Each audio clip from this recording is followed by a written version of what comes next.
사도신경으로 신앙 고백합니다. 나는 전능하신 아버지 하나님 천지의 창조주를 믿습니다.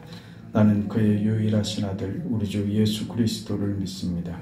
그는 성령으로 잉태되어 동정녀 마리아에게서 나시고 본디오 빌라도에게 고난을 받아 십자가에 못 박혀 죽으시고 장사된 지 사흘 만에 죽은 자 가운데서 다시 살아나셨으며 하늘에 오르시어 전능하신 아버지 하나님 우편에 앉아 계시다가 거기로부터 살아있는 자와 죽은 자를 심판하러 오십니다. 나는 성령을 믿으며 거룩한 공교회와 성도의 교제와 죄를 용서받는 것과 몸의 부활과 영생을 믿습니다. 아멘. 447장 찬송합니다. 447장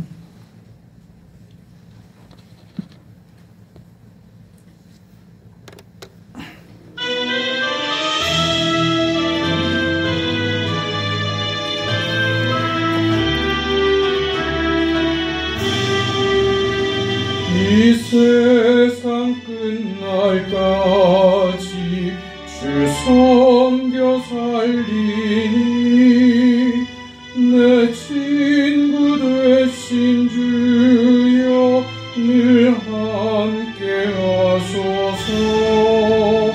주 나와 함께하면 전쟁도 더 먹고 주 나를 인도하면 늘 안심하리라. 나 주를 따라 사에 주 약속하신 것 그 영광 중에 모두 이루어 주소서.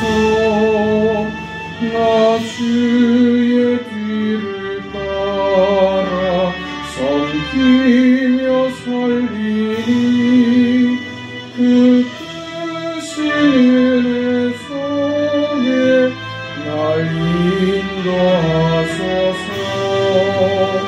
이 세상 온갖 시험 내 마음을 흔들고 악한 원수들이 안팎에 있으나 주 나를 돌아보고 내 방패 되시고 내 옆에 계신 것을 늘 알게 하소서. 저 영광 빛난 곳을 주 허락했으니 그 허락하신 곳을 늘 사모합니다. 끝까지 쉬지 않고 주 따라가리니 주 넓은 사랑으로 늘 인도하소서. 아멘.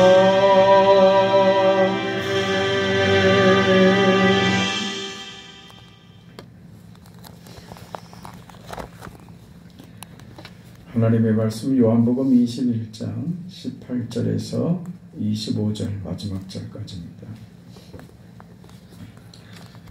요한복음 21장 18절에서 25절 마지막 절까지입니다.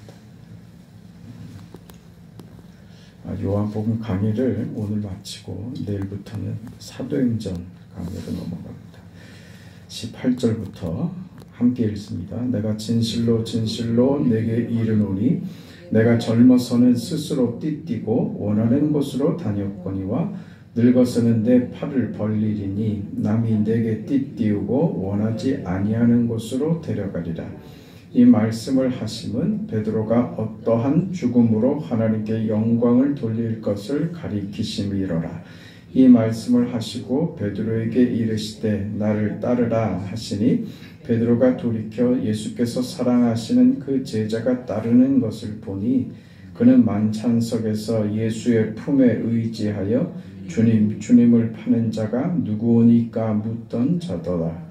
이에 예수께서 그를 보고 예수께 여짜오되 주님, 이 사람은 어떻게 되겠사옵나이까? 예수께서 이르시되 내가 올 때까지 그를 머물게 하고자 할지라도 내게 무슨 상관이냐? 너는 나를 따르라 하시더라. 이 말씀이 형제들에게 나가서 그 제자는 죽지 아니하겠다 하였으나 예수의 말씀은 그가 죽지 않겠다 하신 것이 아니라 내가 올 때까지 그를 머물게 하고자 할지라도 내게 무슨 상관이냐 하신 것이로라. 이 일들을 증언하고 이 일들을 기록한 제자가 이 사람이라. 우리는 그의 증언이 참된 줄 아노라. 예수께서 행하신 일이 이 외에도 많으나 만일 낱낱이 기록된다면 이 세상이라도 이 기록된 책을 두기에 부족할 줄 아노라. 아멘.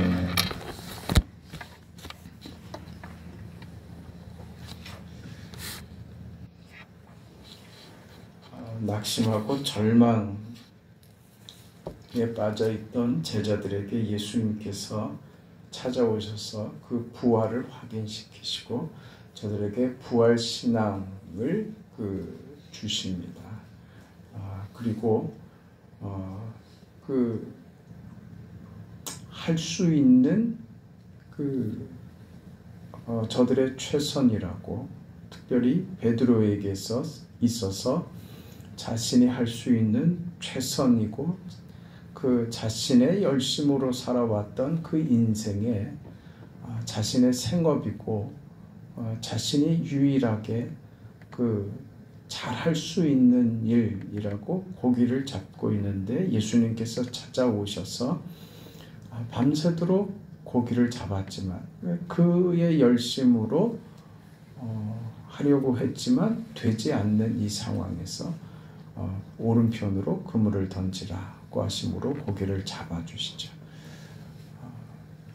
이 모든 것들이 지금 예수님께서 우리 인생을 구원하시고 그 인생에게 허락된 하나님의 영광스러운 뜻과 계획을 어떻게 이루어 가시는가, 한 사람 한 인생을 어떻게 다듬어 가시고 어떻게 만드시는가 하는 그 주님의 일하심을 지금 보고 있는 것입니다. 이게 오늘 요한복음 마지막 장면으로까지 오는 것이죠.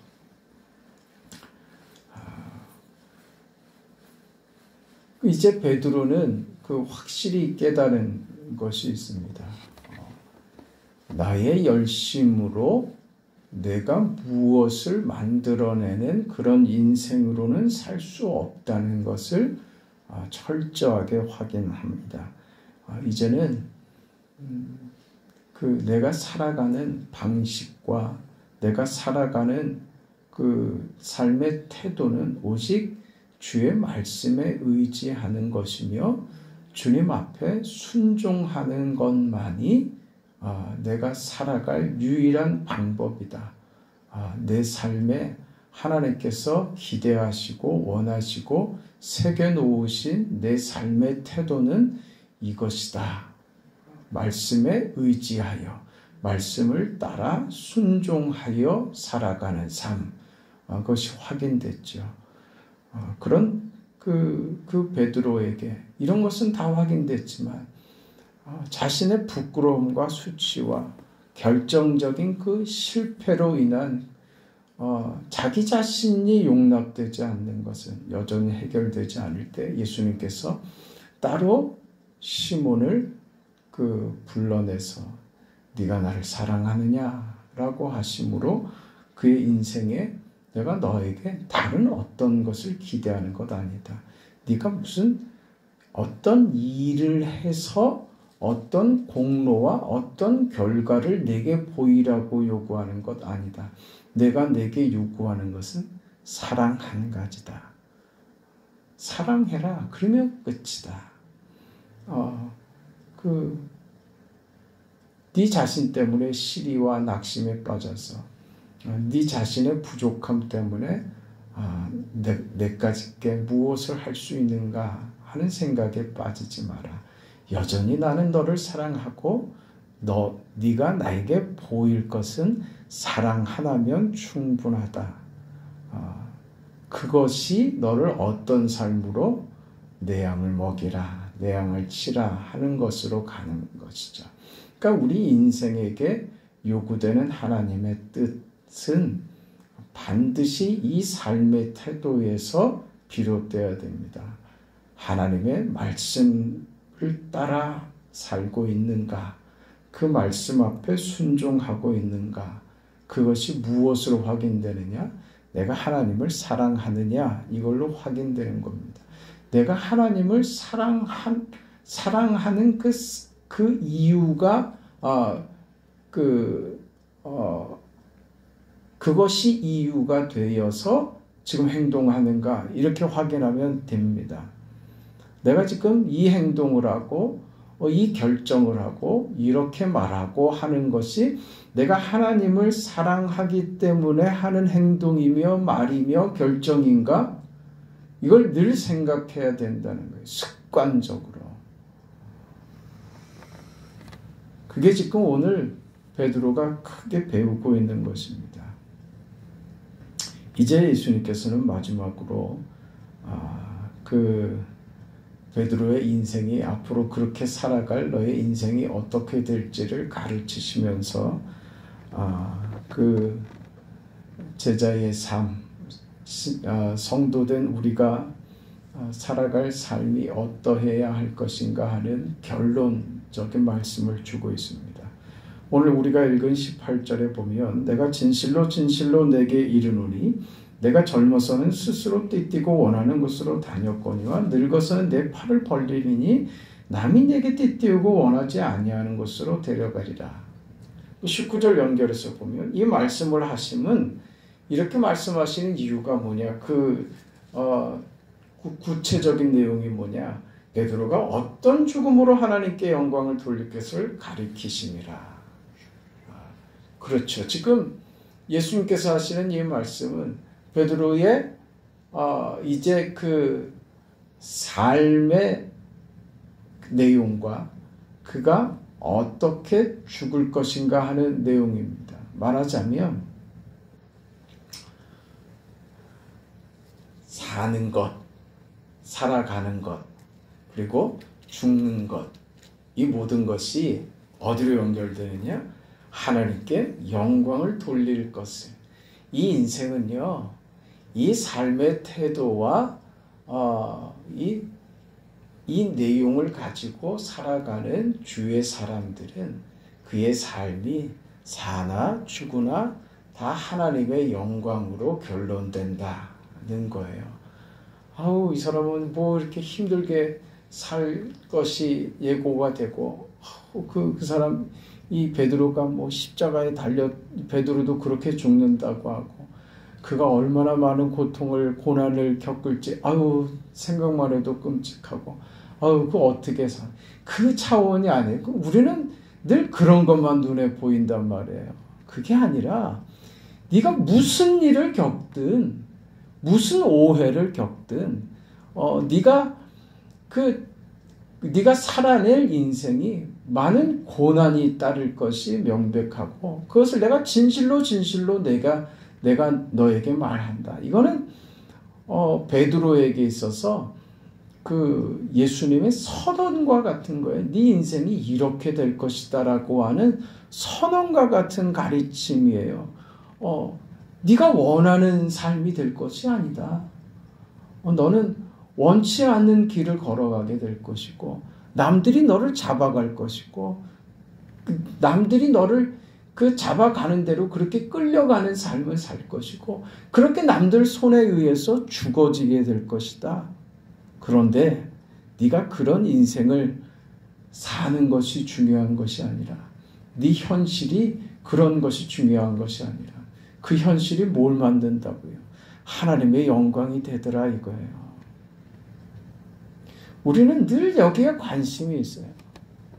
세상에서 남 부끄럽지 않게 성공하고, 예수 믿더니 저 사람 참 대단해.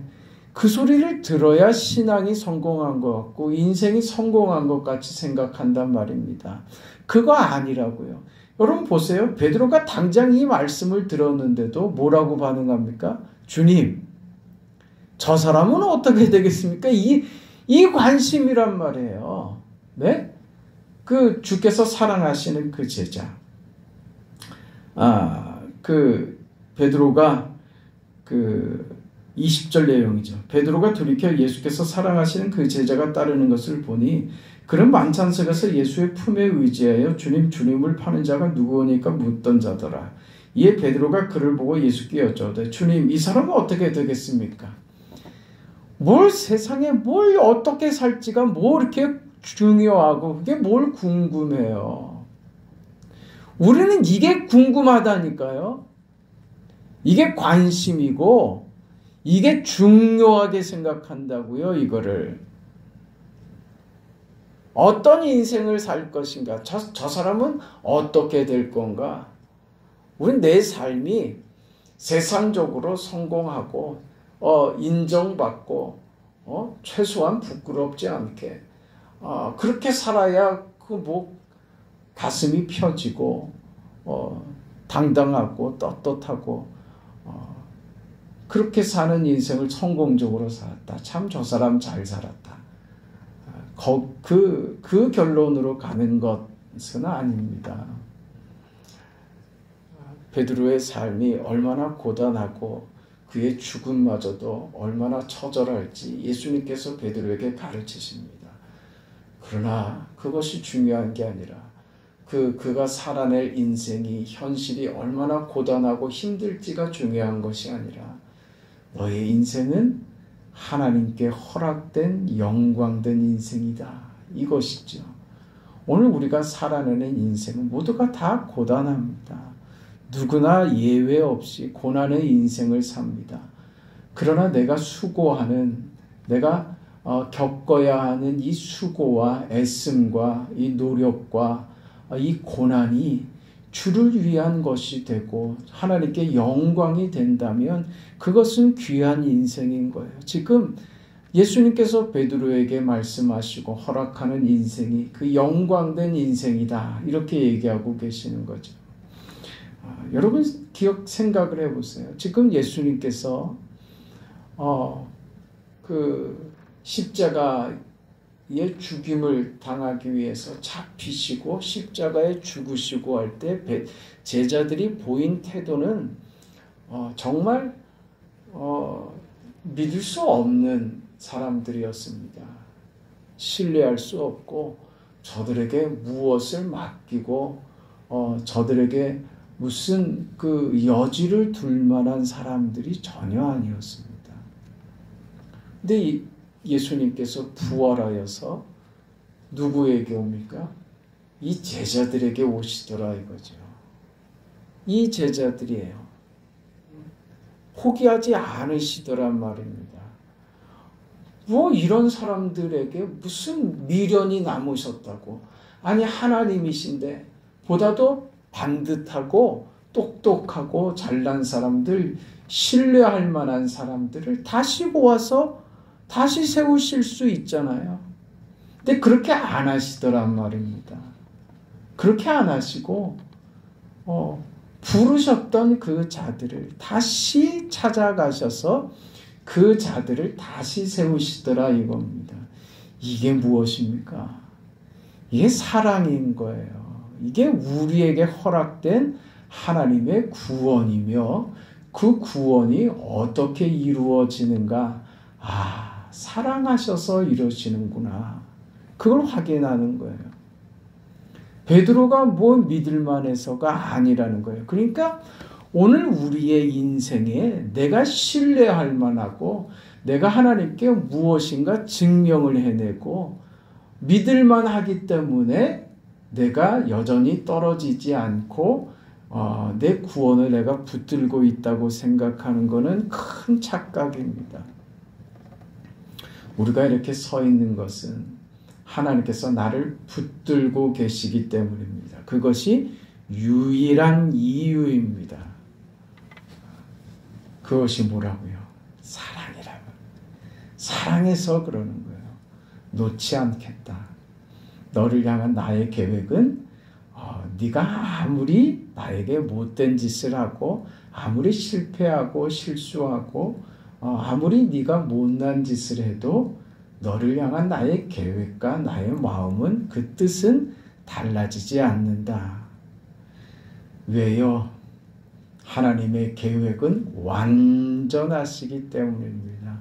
하나님의 계획은 반드시 성취되고야만은 결정적이고 운명적인 계획이시기 때문입니다. 하나님이시기 때문입니다. 우리의 어떤 조건 때문에, 이유 때문에 하나님의 계획이 틀어지지 않습니다. 그런데 이상하죠. 그럼 왜 그럼 하나님이 다 하시면 되는데 왜 이 못난 인간들에게 그 귀한 일들을 맡기시고 그 귀한 일을 맡기시는데 우리를 그러면 손으로 확 잡으셔서 꼼짝 못하게 해서 끌고 다니시면 될 텐데 왜 우리에게 자유를 허락하셨을까 이거예요. 오늘 지금 베드로가 겪고 있는 이 과정들을 말입니다. 이 인생을 왜 살게 하실까? 주님 부인하고 자기 열심으로 까불다가 사탄아 이런 소리 듣고 하는 이 과정들을 말이에요. 이 실패를 왜 겪게 하실까? 하나님이 우리에게 허락하신 자유예요. 하나님은 우리를 기계로 로봇처럼 그렇게 상대하지 않으시겠다는 거예요. 목적을 가지고 계획을 가지고 우리 인생의 운명을 결정하고 그렇게 붙들어 가시지만 우리의 구원의 운명은 변함없지만 그것을 만들어가는 과정에 있어서는 하나님이 우리에게 자유롭게 살아갈 수 있도록 우리에게 허락하셨어요. 그것을 우리는 자유롭게 살아가는 거예요. 그걸 선택하고 결정하고 살아내는 그 열심을요, 자유롭게 할 수 있도록 허락하셨어요. 그러나 하나님께서 방치하시는 것이 아니라 우리의 연약과 실수로 넘어지고 실패하고 좌절할 때마다 다시 우리를 일으켜 주시고 깨닫게 하셔서 결국 그 자리까지 가도록 만드시는 거예요. 그래서 시간이 필요한 거예요. 시간이. 여러분 이제는 시간을 주실 만큼 주셨잖아요. 그럼 이제 성숙해져야 되는 거예요. 달라져 있어야 되는 것이죠. 아직도 모자란 점이 우리는 여전히 보이죠. 그러나 이제는 나의 믿음의 삶이 성숙해져서 견고해져서 나의 삶의 태도, 믿음의 태도를 보고 다른 사람들이 그 영향을 받고 도움을 얻고 하는 자리로 우리가 우뚝 서 있어야 돼요. 시간이 필요한 겁니다. 우리 인생에 하나님께서 이런 모양 저런 모양으로 우리를 가르치지 않았습니까? 그걸 경험을 못했다 그러면 그건 말도 안 되는 거예요. 그 인생을 겪었잖아요. 자존심 상할 일도 겪기도 하고 정말 큰 실패를 겪어서 내 자신을 뒤돌아보게 하는 일들을 우리가 얼마나 많이 겪었습니까? 그러면서 우리가 세워져 가고 만들어져 갔죠. 지금 베드로가 그렇게 세워진 것처럼 말입니다. 여러분 우리는 이 삶을 하나님께로부터 허락받았으며 하나님께서 우리 인생에 지금 시몬 베드로를 이렇게 만드신 것처럼 우리 인생을 이렇게 만드십니다. 그 과정 속에 우리가 있습니다. 우리에게 필요한 건요, 주님의 말씀 앞에 언제나 순종하는 삶의 태도입니다. 우리에게 요구되는 것 사랑입니다.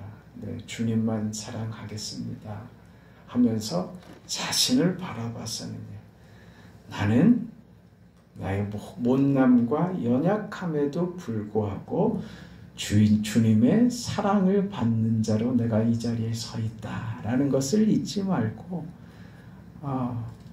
부끄럽지만 그래도 설 수 있는 거예요. 내가 주님을 사랑하는 것은 달라지지 않고 변하지 않았습니다. 그렇다면 내 양을 먹이라. 우리가 하나님을 사랑하는 그 사랑이 양을 먹이는 것이 되고, 내가 주님을 사랑하는 것이 양을 치는 것이 돼요. 우리가 하나님 앞에서 사랑하는 그 삶이 믿지 않는 자들에게 하나님을 증거하고 나의 다름을 표현하는 그 삶이 되어버린다는 것입니다. 그 삶에 여러분, 믿는 자에게 반드시 따라오는 그 삶의 우리의 현실들을 섭섭하게 생각하지 마시고, 왜 나는 이래야 되나? 왜 나는 힘든가? 왜 이 문제는 해결이 안 되는가? 왜 하나님 기도해도 내 삶의 이런 부분을 해결해 주지 않습니까? 하는 부분을 우리는 여전히 안고 살아갑니다. 그러나 여러분, 생각해야 될 것은 주께서 허락하신 현실이라면 그것이 하나님께 영광이 되는 삶의 내용이 된다는 것을 생각해야 돼요. 마치 죽음마저도 말입니다. 그 인생 살아가는 겁니다. 내 인생에 다른 사람은 저렇게 편하게 잘 사는데 왜 나는 이래야 되나? 그거 보지 말라고요. 네? 너는 네 인생 살아라. 그 말씀이죠. 저 사람이 어찌됐건 너하고 그게 무슨 상관이냐? 네? 내게 허락된 내 인생 있지 않습니까? 내 현실, 내 가정, 내 자녀들, 내가 살아가면서 만나고 겪고 내가 하는 일들 말입니다. 여기에 집중하라고요. 다른 사람이 그런 거하고 저렇게 사는 거하고 너하고 무슨 상관이냐? 너도 저렇게 되기를 바란다는 것이냐? 저렇게 되지 않는다는 게 네가 무슨 불만이 되는 것이냐? 그거 없다. 너는 네 인생이다. 네게 허락된 그 인생, 그 현실을 받아들이고 그 속에서 그게 고난이고 그게 죽음이 될지언정 그게 다 네 삶이 하나님께 받아지는 영광이 된다는 것을 기억하고 살아내라. 내가 너 사랑하는 거 알지? 그렇게 가는 거야. 요한의 아들 시몬아, 네가 나를 사랑하느냐? 이 말은 뭐예요? 뭐가 전제된 거예요? 내가 너 사랑한다. 사랑하기 때문에 이 질문을 하신 거예요. 내가 너 사랑하는 것처럼 너도 나 사랑하느냐? 내가 너에게 요구하는 것 이거 하나다 이거죠. 그 사랑하심을 받은 자로서 살아낼 수 있어요. 그렇게 한번 네 현실을 살아내라. 그 말씀입니다. 그 인생, 그 현실, 그 원망하고 불평하고 그 짜증나는 그런 현실이 될 수 있지만, 이것으로도 하나님 영광을 받으실 수 있구나. 이게 하나님의 영광이 될 수 있구나. 그것이 우리의 현실입니다. 그 영광된 인생과 현실을 살아내는 여러분 되시기를 주의 이름으로 축원합니다. 거룩하시고 자비하신 하나님, 은혜와 사랑을 감사드립니다. 어두운 세상의 빛으로 오시고 어둠을 좋아하고 빛을 멀리했던 인생들에게 빛으로 오셔서 예수 그리스도를 알게 하시고, 어둠을 좋아했던 인생들이 예수 안에서 사는 것이 무엇인지 알게 하시고, 믿음이 무엇인지 알게 하시고, 우리가 받은 구원이 오직 하나님의 뜻 안에 있으며 우리의 어떤 조건도 이유도 찾을 수 없다는 것을 끊임없이 확인시켰던 사실을 기억하고 감사를 드립니다. 이제 우리는 구원을 받은 자로서 여전히 현실을 살고 있고 시간을 통과하여 저 천국에 도달해야 되는 그런 인생임을 기억합니다. 우리가 받은 이 현실과 이 시간과 이 세상을, 이 인생을 어떻게 살아야 할지 베드로를 통해서 알려주신 주님, 우리도 그렇게 살아낼 수 있도록 도와주시옵소서. 주의 사랑을 받은 자임을 알게 하여 주시옵소서. 주께서 우리에게 끊임없는 관심을 가지고 있다는 사실도 알게 하여 주옵소서. 내 노력으로 되는 것 아니라는 사실도 알게 하여 주옵소서. 오직 주님의 말씀에 의지하여 순종하며 사는 삶이 우리의 인생됨을 알게 하여 주시옵소서. 그렇게 고백하고 다짐하고 살아가게 하여 주시옵소서. 우리 인생에게 오로지 요구되는 것, 하나님을 사랑하라고 하는 이 요구를 순종하게 하여 주시옵소서. 그렇게 살아갈 우리의 현실이 고단하고 원치 않는 삶이 되며 세상이 우리를 끌어당기고 우리를 세상이 이리로 저리로 몰고 다니는 현실이 된다 할지라도 그 세상의 현실이 하나님의 영광을 만들어 버린다는 것도 알게 하여 주옵소서.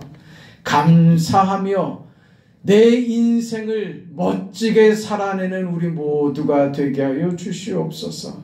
영광된 인생임을 알고 하나님 앞에서 기쁨으로 감사함으로 늘 서게 하시고 세상 앞에서 당당히 서서 우리의 믿음으로 하나님의 영광이 되는 삶을 멋지게 살아내는 우리 모두가 되게 하여 주시옵소서. 그런 우리 모두에게 주께서 이 새벽에 간구에 하나님께서 응답하여 주시고 우리의 기도, 이 믿음과 이 이해와 하나님 앞에 늘 서는 삶의 태도로 하나님 앞에 살아가기를 기대하는 우리의 기도에 응답하여 주옵소서. 오늘 거룩한 주일에 드리는 예배 위에 함께 하시고 사랑하는 성도들을 붙들어 주시며 한 사람도 빠짐없이 모두가 다 나와 하나님께 예배하게 하여 주시옵소서. 신령과 진정의 예배가 되게 하여 주시옵소서. 침상에 누워 주의 은혜를 구하는 사랑하는 딸에게 주께서 긍휼을 베풀어 주셔서 힘을 주시고 이 아픔을 통하여 병상에 있는 시간을 통하여 자녀들이 예수를 알고 믿고 구원 얻는 그런 은혜와 역사와 구속의 은총이 있도록 축복하여 주시옵소서. 예수님의 이름으로 감사하며 기도합니다. 아멘. 하늘에 계신 우리 아버지여, 이름이 거룩히 여김을 받으시오며 나라가 임하시오며 뜻이 하늘에서 이루어진 것 같이 땅에서도 이루어지이다.